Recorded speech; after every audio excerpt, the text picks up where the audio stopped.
Bienvenidos un día más a misderechos.club, el podcast en el que hablamos sobre los derechos de las personas enfermas o lesionadas, presentado por mí, que soy Jorge Capmany, abogado.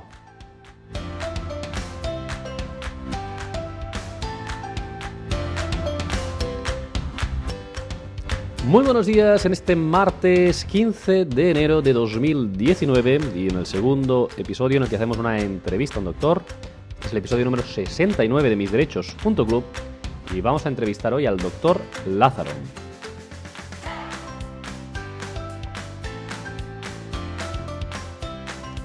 Y como ya os dije la semana pasada, esta entrevista va a versar sobre la depresión. Pero como siempre, antes os voy a pedir que os suscribáis a nuestra lista de correos. Ya podéis entrar en nuestra página web, en misderechos.club, y ahí veréis que tenéis un cajetín de suscripción. Y si aún no eres suscriptor de misderechos.club, pues te pido que te des de alta, que es totalmente gratuito, dejas tu nombre y tu correo electrónico y te iremos informando de los nuevos episodios que vamos a ir publicando. Igualmente ya sabéis que tenemos una página en Facebook, una página en Facebook que es misderechos.club también, si lo buscáis ahí nos encontraréis. Y un grupo privado en el que te puedes inscribir y ahí encontrarás pues otras personas con las que pues están en una situación similar a la tuya, o con familiares en situación con algún tipo de lesión o enfermedad y quieren reclamar algún derecho, ya sea un seguro de vida, una discapacidad, una incapacidad laboral o que han sido despedidos, porque son otros temas que también tratamos. Bien, y por último sabéis que tenemos un canal de YouTube, que este podcast, lo podéis ver tanto en vídeo en YouTube como en cualquier otra plataforma. Y para verlo en YouTube, pues tendréis en el canal que es de Mis Derechos Club y ahí veréis pues todos los vídeos que hemos ido publicando y además de escucharlo, pues también lo podéis ver. Bien, doctor Lázaro. El doctor Lázaro es psiquiatra, especialista del Hospital Universitario Son Espases de Palma de Mallorca y es el coordinador del Centro de Atención Integral de la Depresión. Tiene muchísima formación y experiencia en el campo de la depresión y en el episodio de hoy vamos a hablar sobre esta enfermedad largo y tendido. Os quiero recomendar también, como hicimos en el anterior episodio de la entrevista, que escuchéis antes de esta entrevista el episodio número 31, o después, como os vaya bien. El episodio número 31 si no lo habéis escuchado antes, porque en ese episodio hablamos sobre la depresión, un poco más genérico a nivel de la enfermedad, y también hablamos pues sobre los derechos que tienen las personas que tienen depresión y cuáles son los criterios para poder tener una incapacidad laboral. Bien, y ahora sí, si os parece, vamos a entrar con la entrevista del doctor Lázaro.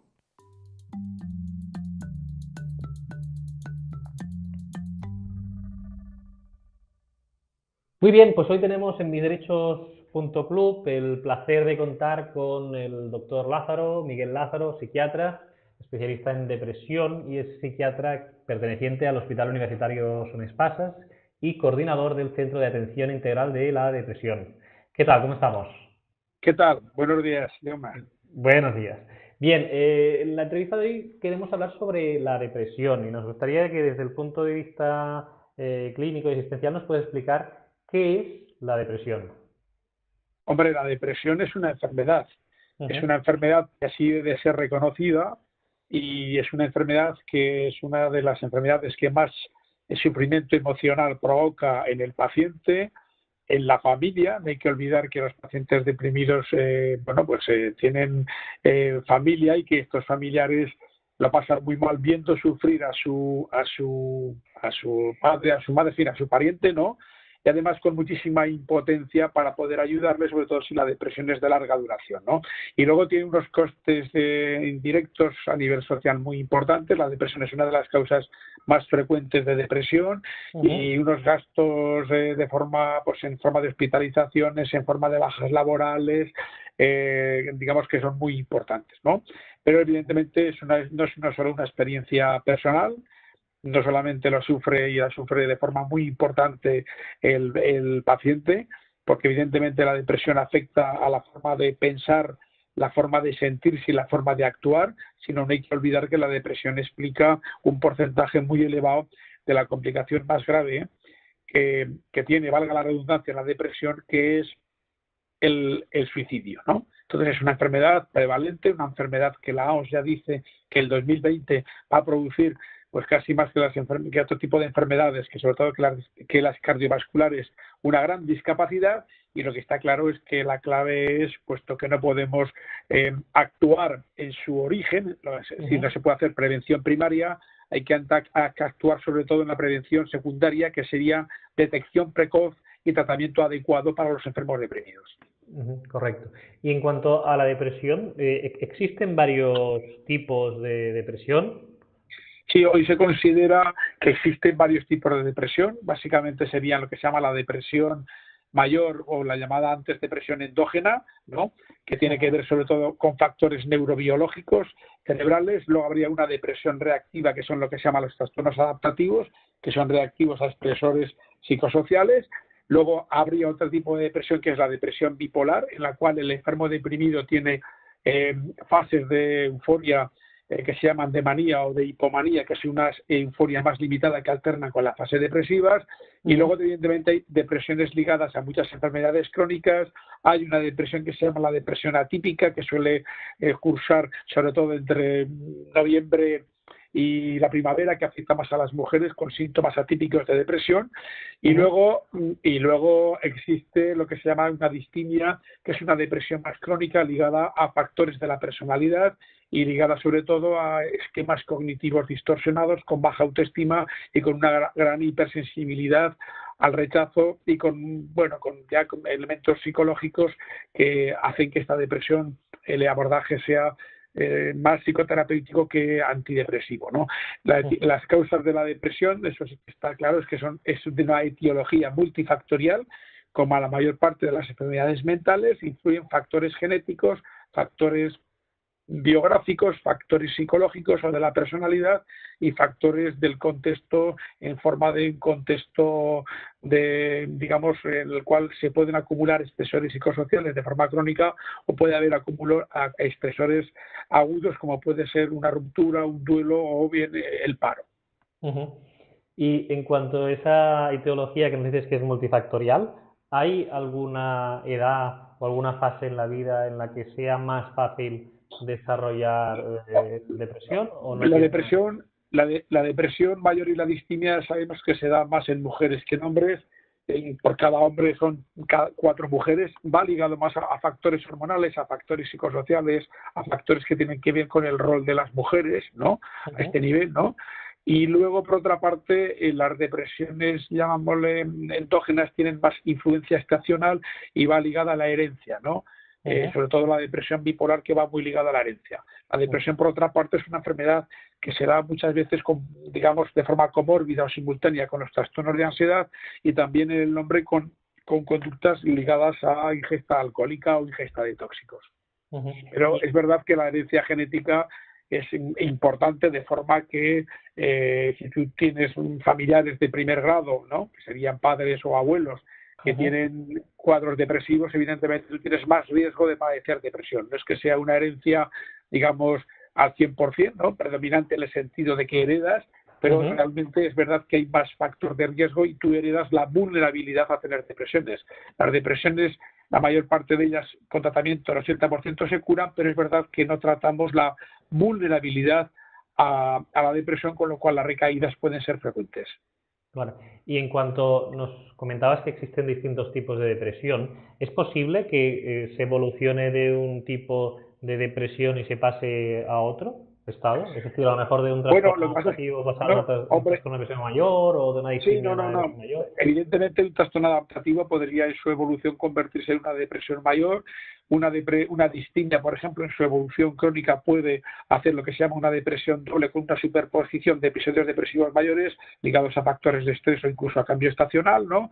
Y evidentemente lo que está claro es que una depresión, digamos, monopolar, si el paciente tiene un trastorno bipolar y tú no lo sabes, que muchas veces se desconoce, sobre todo al principio, puede convertirse en una depresión bipolar. Luego sí que habría, ¿no?, digamos, por decirlo de alguna forma, una evolución, ¿no?, en el cual los gradientes de la depresión se convierten en gradientes de más gravedad, por decirlo de alguna forma, ¿no?, de más gravedad o de tratamiento, digamos, más complejo, ¿no?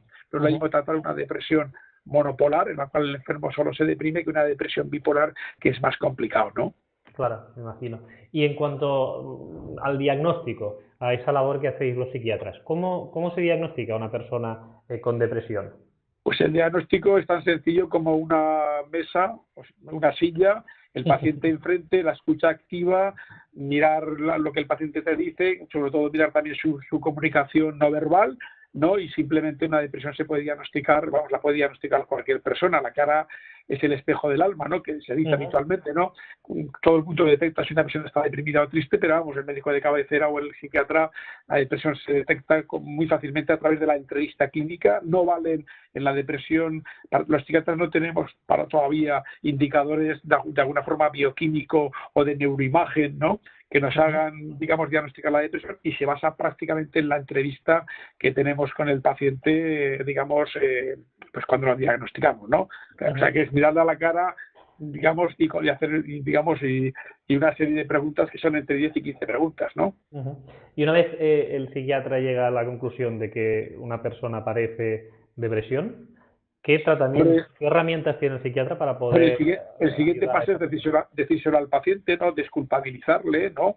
Decirle que todo lo que le está pasando es debido a que está mal, que no es así, que en este sentido, en este momento, él, pues eso, su calidad de vida está alterada, su capacidad de trabajar está alterada, que es una enfermedad muy frecuente y que es una enfermedad que con tratamiento, porque una vez que diagnosticas adecuadamente, hay que tratar adecuadamente. El diagnóstico precoz hace que el tratamiento, si es adecuado y si es precoz, evidentemente elimine o acorte el periodo de la sintomatología depresiva. Luego, las depresiones, la mayor parte de ellas se abordan con fármacos antidepresivos que regulan neurotransmisores, que son gasolinas que tiene el cerebro, ¿no? Y los antidepresivos, algo muy importante es que no producen dependencia, tardan 14 días en hacer efecto, ¿no?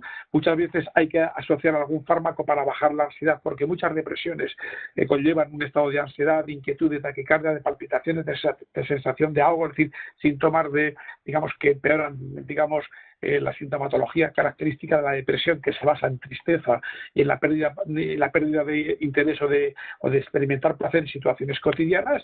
Y hay que tratar también el insomnio, porque muchas veces está muy presente en las depresiones, con un fármaco que regule el que intente normalizar el sueño. Y muchísimas veces hay pacientes a los cuales, aparte de los antidepresivos que suelen dar fármacos, que suelen dar los psiquiatras y los médicos de cabecera, hay que hacer de forma combinada tratamiento psicológico, tratamiento psicoterapéutico, ¿no? Y con esta combinación, muchísimas veces, de 100 pacientes deprimidos, 80 pues suelen experimentar una recuperación de su sintomatología depresiva. Generalmente las distintas que son depresiones crónicas son depresiones que los antidepresivos ahí, pues bueno, de alguna forma no tienen tanta eficacia como las depresiones endógenas o las depresiones mayores, ¿no? Pero ahí la psicoterapia sí que es muy importante, que puede ser individual o puede ser grupal. Siempre hay que pensar en psicoterapia en cuadros en la mayor parte de los trastornos depresivos, porque muchas veces son desencadenados por factores, digamos, de estrés. El estrés es el gran depredador del cerebro. El estrés crónico se acumula y de alguna forma, vamos a ver, es más difícil por ejemplo, de detectar, ¿no? Pero vamos, el cerebro siempre da pistas de que el estrés le está haciendo daño, ¿no? No hay que olvidar que la metáfora que le pongo a mis pacientes es que el cerebro es como la tarjeta Visa y puede entrar en números rojos, y los números rojos en un paciente deprimido es sufrir, es dejar de tener calidad de vida, dejar de relacionarse adecuadamente con sus familiares, no tener ganas de salir, no tener ganas de relacionarse, perder gusto por cosas que habitualmente le gustan, con pensamientos negativos sobre su autoestima, sentimientos de culpabilidad, baja energía, en fin, hay una serie de síntomas que son característicos, que son los que preguntas cuando el paciente te viene a la consulta. Me parece muy interesante de lo que has comentado, un par de temas. Uno, lo primero, que entiendo que si se tratan en una fase precoz, pues pueden tener una mejor evolución los pacientes, entiendo. Y por otro lado también decías que en cuanto al tema del tratamiento, que los tratamientos no son exclusivamente a nivel de psicofármacos, sino que también hay esa complementación, ¿no?, de poder hacer psicoterapia también. En algunos casos, y siempre evidentemente en función de lo que podáis decir los psiquiatras. Hombre, yo creo que el psiquiatra está formado, el psiquiatra es médico, ¿no? Entonces el psiquiatra realiza desde una perspectiva más de tipo biológica, ¿no? Realiza, bueno, pues el paciente, yo siempre le digo lo mismo a mi paciente, el cerebro es como el motor de un coche, lo que pasa es que tiene varias gasolinas. Usted puede tener un motor Mercedes, pero si la gasolina en el circuito emocional, en el sistema límbico o en las conexiones que tiene el cerebro está baja, usted no puede controlar lo que siente, no puede controlar lo que piensa y no puede controlar usted cómo actúa, ¿no? Y la depresión es una enfermedad en la cual, evidentemente, siempre hay que tener claro, ¿no?, que el tratamiento antidepresivo son tratamientos muy eficaces, pero es verdad que muchos pacientes, por su personalidad, por la existencia de duelos como factores precipitantes, por la existencia de factores psicosociales precipitantes, por situaciones, por ejemplo, como el móvil, hay muchas situaciones, muchos estresores que pueden provocar depresión. El abordaje, digamos, de la psicoterapia es adecuado, no al principio, porque el paciente cuando va a la psicoterapia, si está mal, le cuesta mucho, ¿no?, poder realizar, digamos, cambios en sus esquemas cognitivos o emocionales o conductuales, pero es verdad que cuando el paciente empieza a mejorar a las 3 semanas, pues es indicado siempre que exista, que el paciente quiera ir y siempre, digamos, intentando remitir al paciente a lo que se llama la psicoterapia cognitivo-conductual, ¿no? Es una psicoterapia validada para este tipo de situaciones y que, vuelvo a decirlo, creo que hay que, digamos, enfatizar que el tratamiento combinado es un tratamiento que es muy efectivo y es el que hay que intentar hacer. También es verdad que hay pacientes, sin embargo, pues que solo con medicación no necesitan hacer psicoterapia, ¿no? Y hay pacientes también que muchas veces se medicaliza el trastorno, estamos asistiendo a una medicalización del malestar general, ¿no? Se están poniendo diagnósticos a veces que tienen que ver más con el malestar emocional normal de la vida, ¿no?, con situaciones de la vida. La cosa es que es verdad que ahora, pues bueno, estamos en una sociedad en la cual, bueno, pues un poco muy heterónoma, ¿no?, muy tendiente a afrontar menos y a que le resuelvan los problemas y además con tolerancia, ¿no?, al dolor. Exacto, con una inmediatez en la respuesta, ¿no? Quiero lo que quiero ya, ¿no? Muy poco, de alguna forma, acostumbrada, ¿no?, a que en la vida hay que muchas veces sufrir, pero que el sufrimiento tiene que ver con los reveses de la vida, ¿no? Y que eso no hay que medicalizarlo, pero bueno, es verdad que ahora se está medicalizando muchísimo o se está psicopatologizando mucho, poniéndole nombres diagnósticos a cosas que tienen que ver con la vida, con los estresores que hay ahora, con situaciones, digamos, vitales, vamos a llamarle normales, a las cuales hay que adaptarse, ¿no?, a este nivel, ¿no? Pero vuelvo a decirlo, ¿no? Yo creo que lo importante de todo es hacer un buen diagnóstico y hacer un buen seguimiento del paciente, ¿no? Si el seguimiento es adecuado, el tratamiento es precoz, el tratamiento es adecuado, pues bueno, generalmente, ya vuelvo a decirlo, de 100 pacientes, alrededor entre 75 y 80 responden a los tratamientos que tenemos ahora. Y en cuanto al tema del tratamiento, me interesa también, porque lo comentabas al inicio, lo que sería la adherencia, ¿no? Es decir, hay como un poco ese estigma, ¿no?, ya del diagnóstico, que yo creo que cada vez está pues haciendo muchas acciones, como puede ser este podcast, ¿no?, para intentar normalizar esta enfermedad y que no esté tan estigmatizada.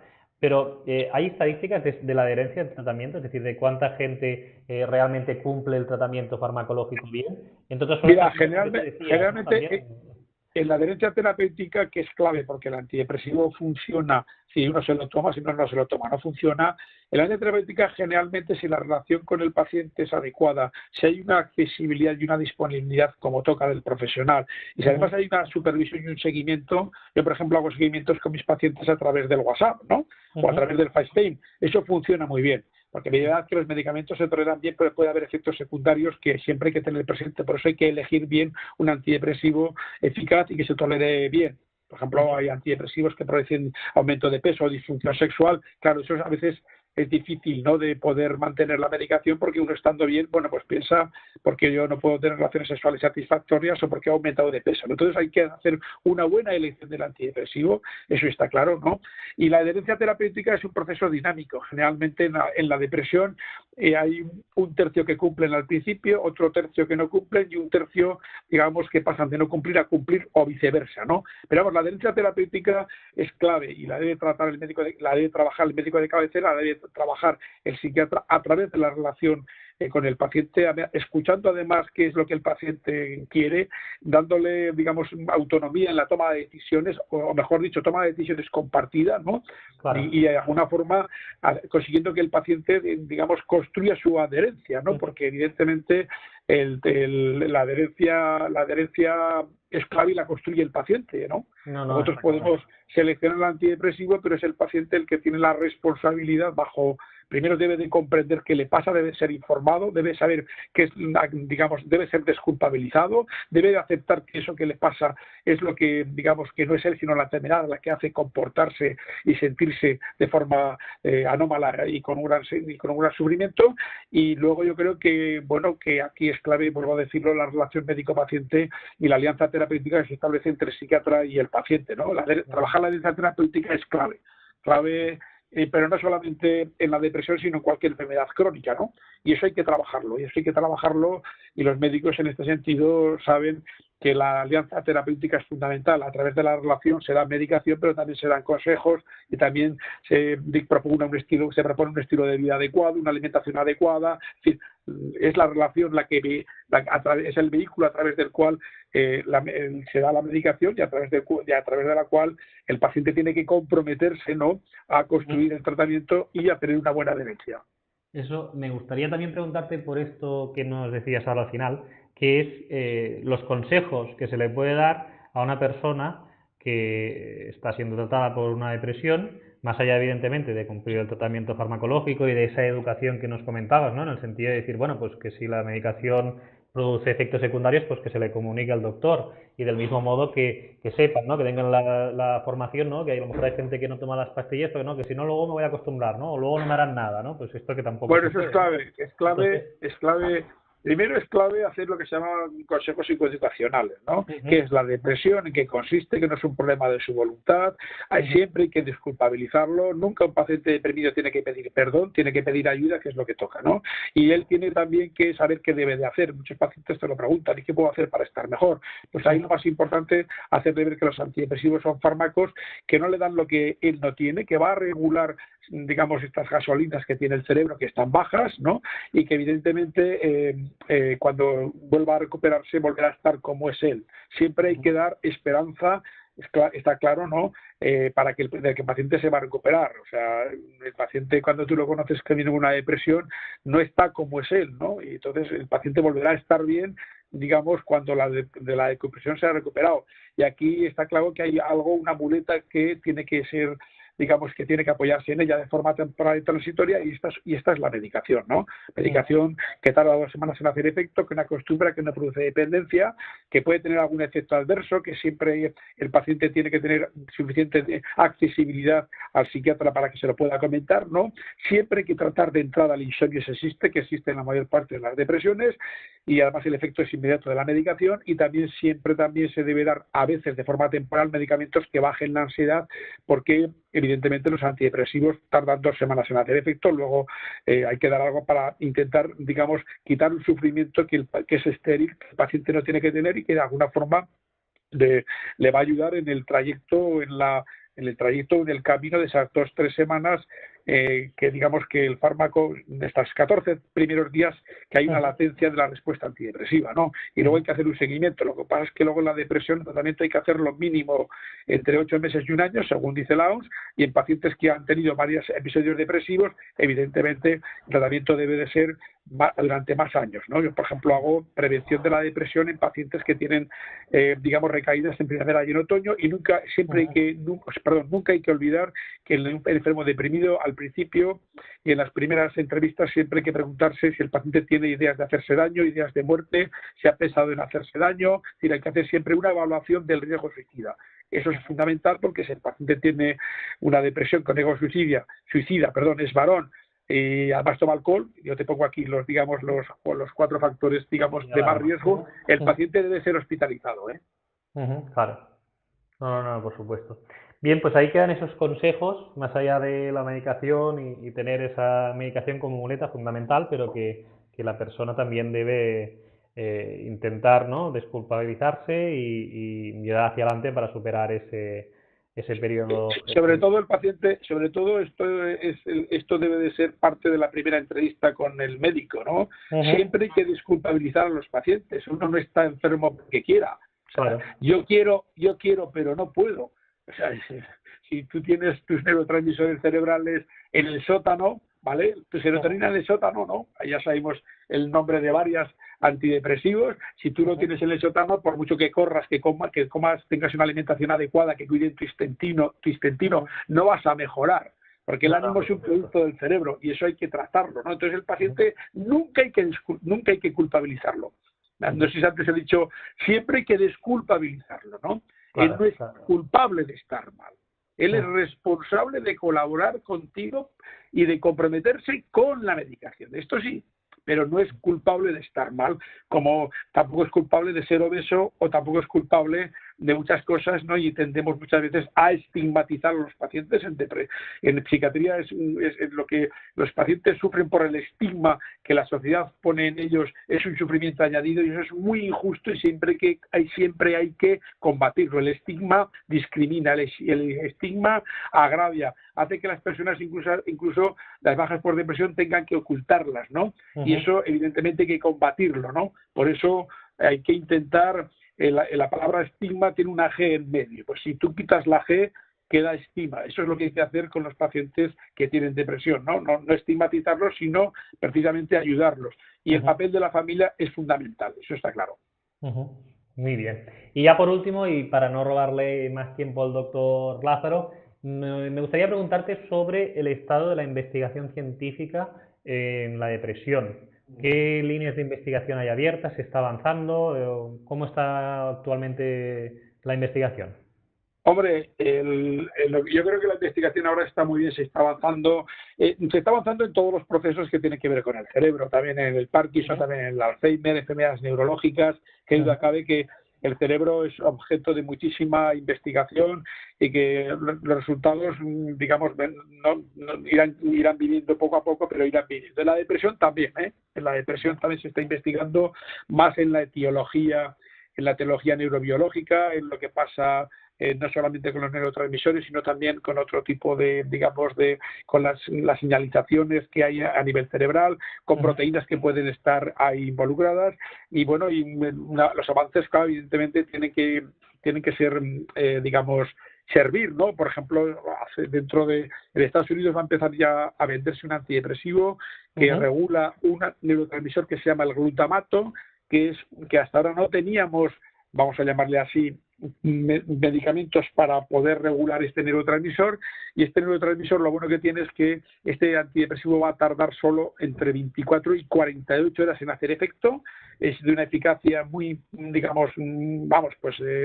es una gran diferencia incluso con los antidepresivos que tenemos ahora.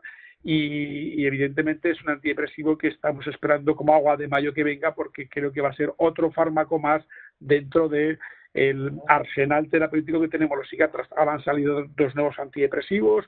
Uno es el Brintellix, que es un antidepresivo que también mejora las funciones cognitivas en cuanto a que la depresión puede afectar también a atención, concentración y memoria. Y yo creo que en este sentido, ahora, es verdad que ha habido unos años ahora que ha habido como una especie de bajón en la producción de antidepresivos, pero vamos a asistir en el periodo entre 1 y 5 años a por lo menos 3 o 4 antidepresivos nuevos, lo cual evidentemente eso es un motivo de esperanza para los pacientes y también para los psiquiatras, que somos los que, pacientes y médicos, porque los médicos de atención primaria ven muchos pacientes con depresión y además lo hacen muy bien, ¿no? El primer punto donde van pacientes a la atención primaria, por eso siempre hay que contárselo al médico de cabecera. Él sabe hacer 2 tratamientos, 2 ensayos antidepresivos y si no lo manda al psiquiatra, ¿no? Y en todos los sitios hay unidades de salud mental en el cual hay un psiquiatra, hay un psicólogo, hay una enfermera especializada en terapias, es decir, que ahora en España ya tenemos suficientes recursos. Bueno, suficientes recursos todavía no, pero hay muchos recursos para que el paciente sea atendido con calidad y con calidez, que es lo que el paciente necesita. Perfecto, y si además pues podemos hacer que la agencia europea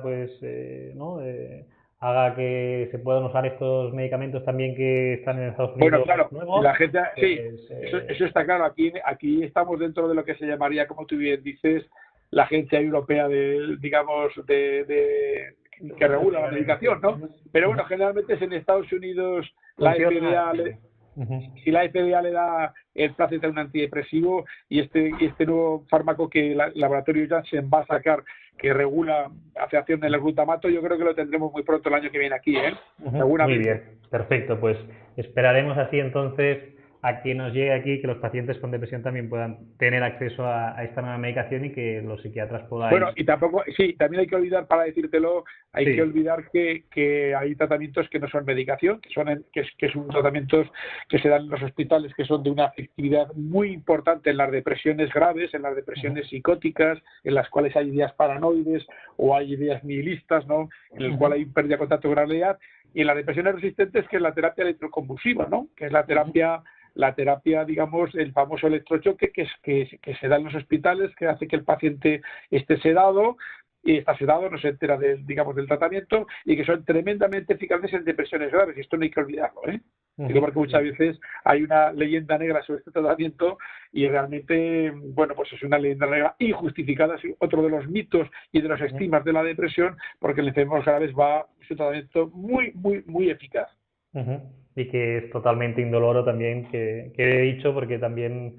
Bueno, es un tratamiento que se da cuando los antidepresivos han fracasado. Es verdad que después del tratamiento hay como cierta, digamos, lagos de memoria o amnesia lacunar referidos al tratamiento, pero no es un trastorno de la memoria reversible y, bueno, se puede dar incluso en mujeres embarazadas para que veamos un poco, ¿no?, que no, digamos, lo de la peligrosidad del tratamiento, pues bueno, ya si se da en mujeres embarazadas, pues ya podemos pensar, ¿no?, que es una situación muy delicada y excepcional, y sin embargo se da en depresiones graves, que se da incluso en depresiones mayores, y es un tratamiento que ha sido muy denostado, sobre todo por psiquiatras, por lo que se llaman la antipsiquiatría, ¿no? Pero que realmente para nosotros los clínicos que vemos pacientes graves es un tratamiento muy, muy, muy eficaz. Muy bien. Pues queda dicho así. Muchísimas gracias al doctor Lázaro por su tiempo y por compartir sus conocimientos con toda la audiencia. Yo creo que nos ha dejado mucho, bueno, sea clarísimo, y nos ha despejado muchas dudas alrededor de la depresión, y esperemos que esta entrevista pueda serle útil a muchísimas personas. Muchísimas gracias, doctor Lázaro. Muy bien, de acuerdo, gracias a ti. Adiós.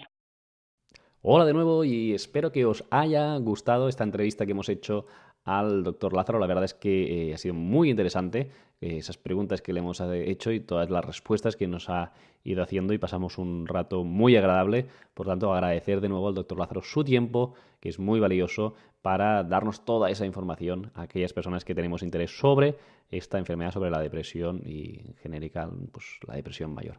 Muchísimas gracias a vosotros por vuestra atención, y ya sabéis que mañana tenéis una cita, ¿eh? Mañana vamos a hablar en el episodio divulgativo sobre las lesiones de caderas, ¿eh? Todas esas lesiones que existen en la cadera, pues mañana lo veremos. Por lo tanto, nos escuchamos mañana, que tengáis un feliz martes y hasta mañana.